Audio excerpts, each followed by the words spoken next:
다윗이 나이가 많아 늙음에 아들 솔로몬을 이스라엘 왕으로 삼고 이스라엘 모든 방백과 제사장과 레위 사람을 모았더라. 레위 사람은 30세 이상으로 계수하니 모든 남자의 수가 3만 8천 명인데 이 중에 2만 4천 명은 여호와의 성전의 일을 보살피는 자요 6천 명은 관원과 재판관이요 4천 명은 문지기요 4천 명은 그가 여호와의 찬송을 드리기 위한 악기로 찬송하는 자들이라. 다윗이 레위의 아들들을 게르손과 그앗과 무라리에 따라 각 반으로 나누었더라. 게르손 자손은 라단과 시므이에라. 라단의 아들들은 우두머리 여히엘과 또 세담과 요엘 세 사람이요 시므이의 아들들은 슬로믹과 하시엘과 하란 세 사람이니 이는 라단의 우두머리들이며 또 시므이의 아들들은 야학과 시나와 여우스와 브리아이니 이 네 사람도 시므이의 아들이라. 그 우두머리는 야하시오 그 다음은 시사며 여우스와 브리아는 아들이 많지 아니하므로 그들과 한 조상의 가문으로 계수되었더라. 그앗의 아들들은 아브람과 이스할과 헤브론과 우시엘 네 사람이라. 아브람의 아들들은 아론과 모세이니 아론은 그 자손들과 함께 구별되어 몸을 성결하게 하여 영원토록 심히 거룩한 자가 되어 여호와 앞에 분향하고 섬기며 영원토록 그 이름을 축복하게 하였느니라. 하나님의 사람 모세의 아들들은 레위 지파 중에 기록되었으니 모세의 아들은 게르솜과 엘리에셀이라. 게르솜의 아들 중에 스부엘이 우두머리가 되었고 엘리에셀의 아들들은 우두머리 르하바라. 엘리에셀에게 이 외에 다른 아들이 없고 르하바의 아들들은 심히 많았으며 이스할의 아들들은 우두머리 슬로미시오 헤브론의 아들들은 우두머리 여리야와 둘째 아마랴와 셋째 야하시엘과 넷째 여가므암이며 우시엘의 아들들은 우두머리 미가와 그 다음 이시야더라. 무라리의 아들들은 마흘리와 무시오 마흘리의 아들들은 엘리아살과 기스라. 엘리아살의 아들이 없이 죽고 딸만 있더니 그의 형제 기스의 아들들이 그에게 장가들었으며 무시의 아들들은 마흘리와 에델과 열에 못 세 사람이더라. 열의 못 세 사람이더라. 이는 다 레위 자손이니 그 조상의 가문을 따라 계수된 이름이 기록되고 여호와의 성전에서 섬기는 일을 하는 20세 이상 된 우두머리들이라. 다윗이 이르기를 이스라엘 하나님 여호와께서 평강을 그의 백성에게 주시고 예루살렘에게 영원히 거하시나니 레위 사람이 다시는 성막과 그 가운데 쓰는 모든 기구를 맬 필요가 없다 한지라. 다윗의 유언대로 레위 자손이 20세 이상으로 계수되었으니 그 직분은 아론의 자손을 도와 여호와의 성전과 뜰과 골방에 섬기고 또 모든 성물을 정결하게 하는 일, 곧 하나님의 성전에 섬기는 일과 또 진설병과 고운 가루의 소재물, 곧 무교 전병이나 과자를 굽는 것이나 반죽하는 것이나 또 모든 저울과 자를 맡고 아침과 저녁마다 서서 여호와께 감사하고 찬송하며 또 안식일과 초하루와 절기에 모든 번제를 여호와께 드리되 그가 명령하신 규례에 정한 수요대로 항상 여호와 앞에 드리며 또 회막 직무와 성소의 직무와 그들의 형제 아론 자손의 직무를 지켜 여호와의 성전에서 수종드는 것이더라. 오늘 본문을 시작으로 26장까지 제사장 직분과 성전 직무를 맡은 자들에 관한 말씀이 이어집니다. 다윗은 자신의 아들 솔로몬에게 왕위를 물려주면서 성전 건축을 위한 준비만 했던 것이 아니었습니다. 제사장들, 그리고 성전을 섬기는 레위인들의 조직까지 다 정비해 놓았습니다. 무려 3만 8천 명의 레위인들을 소집했습니다. 그리고 그들에게 네 가지 다른 직무를 나누어 책임지도록 했습니다.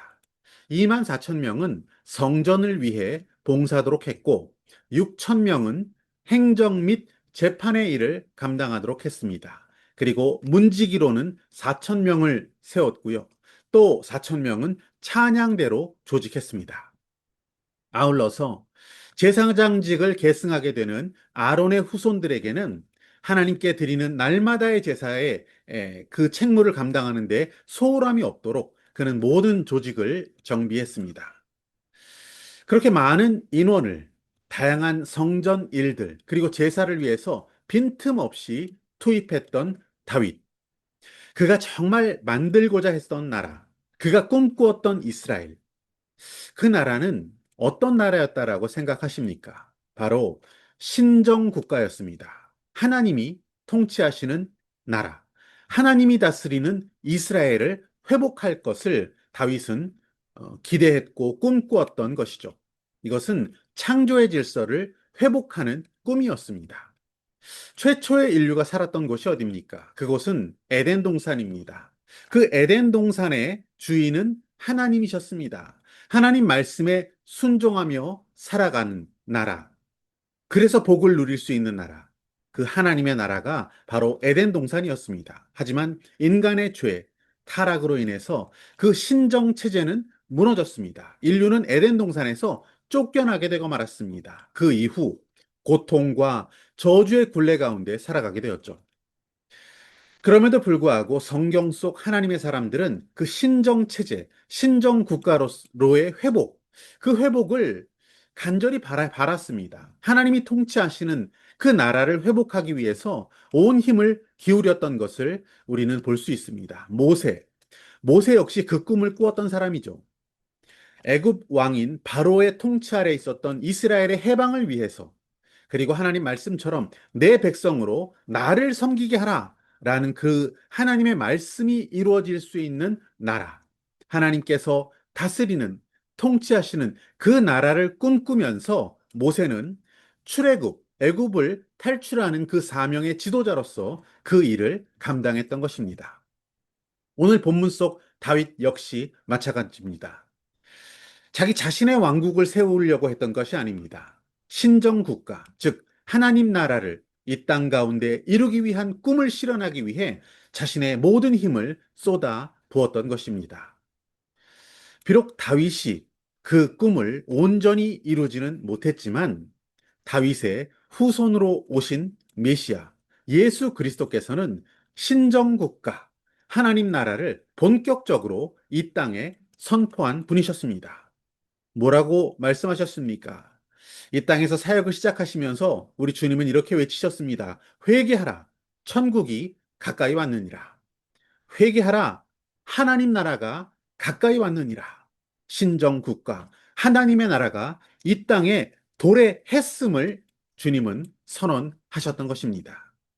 이미 임한 그 하나님의 나라. 침노하는 자들에게 주어지는 하나님의 나라.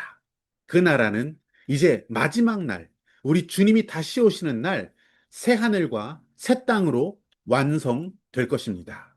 고통과 죽음이 사라지는 영원한 신정 체제, 하나님의 완전한 통치가 임하는 나라, 그 하나님의 나라의 완성이 이제 다가오고 있다는 것입니다. 모든 불의가 사라지게 되는 나라, 하나님의 의와 영광만 가득한 나라, 바로 그 나라가 완성될 하나님의 나라입니다. 다윗이 정말 꿈꾸었던 나라였죠. 그는 그래서 제사장들을 통해서 또 레위인들을 통해서 이 땅에서 그 하나님의 나라, 하나님이 통치하시는 나라를 이루려고 했던 것입니다.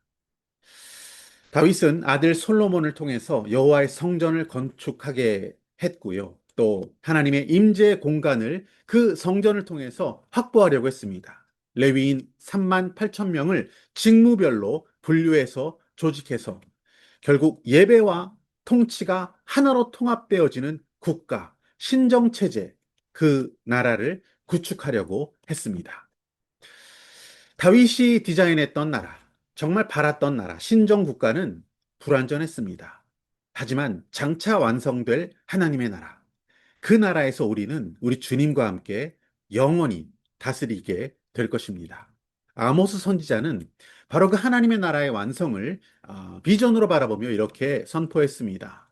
아모스 말씀 9장 11절을 보시면 그날에 내가 다윗의 무너진 장막을 일으키고 그것들의 틈을 막으며 그 허물어진 것을 일으켜서 옛적과 같이 세우고 다윗의 꿈을 완성시킬 바로 그날이 우리 주님의 날이 온다는 것입니다. 우리는 그때 옛 에덴 동산을 회복하게 되는 그런 놀라운 일을 보게 될 것입니다. 주님과 밤낮으로 동행할 수 있는 나라, 눈물도 죽음도 고통도 없는 변화된 영광의 몸으로 주님을 찬양하는 나라, 그 나라에서 우리는 영생하게 될 것입니다.